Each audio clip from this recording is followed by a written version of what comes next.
I am Emily Gerard, and I am proof that faith-based organizations bring healing. I'm Santana Orozco, and I am proof that faith-based programs are successful. My name is Evan Finch, and I'm living proof that faith-based programs work.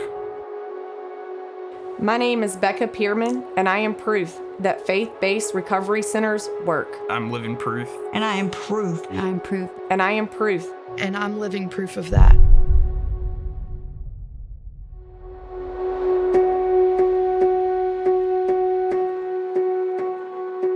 I think the turning point in my life was when I was in 8th grade and my parents got divorced. I think it was very tragic for me. I think it's pretty common. I think everyone wants to be wanted or wants to feel loved or needed or secure.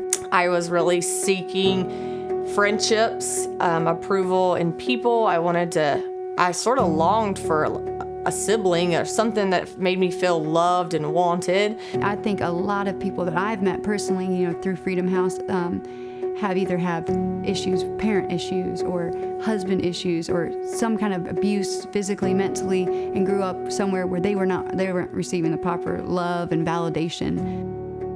I walked into Fellowship Hall, and just from the minute I walked in the door, it was just a totally different experience.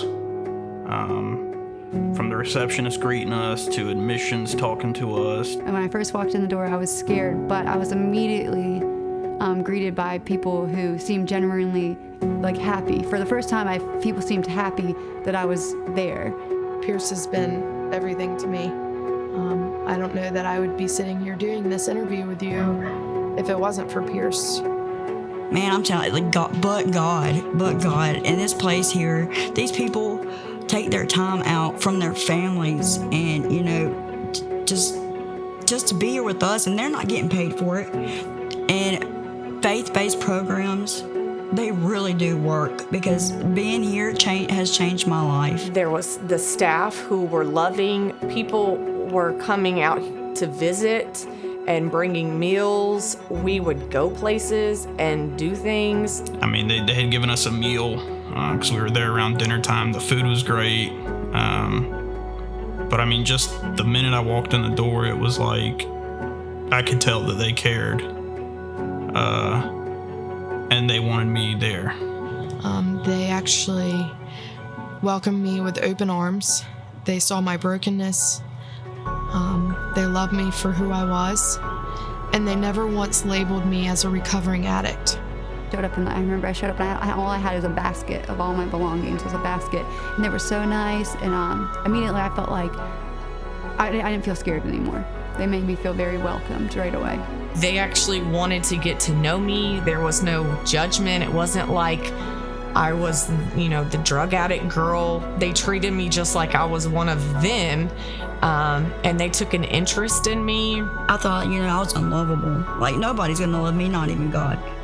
And I almost had to be shown that I was enough, because I had burnt so many bridges and I had lived with so much shame and guilt in my life that I never thought I'd ever be able to bounce back from it. And Pierce showed me that. Tabatha Ministry, they'll never hurt you. They'll just do nothing but love you. Even if you slip up, even if you mess up, they're always going to love you right where you're at. If people only knew what it means to the girls in the program when they have life spoken over them, when they don't feel the things about themselves, and they don't feel their own worth and their own value, and they have people speaking life over them and the positivity to let them know they're worthy and they're valuable and they mean something to somebody. It's empowering and it's encouraging, and it really makes a difference.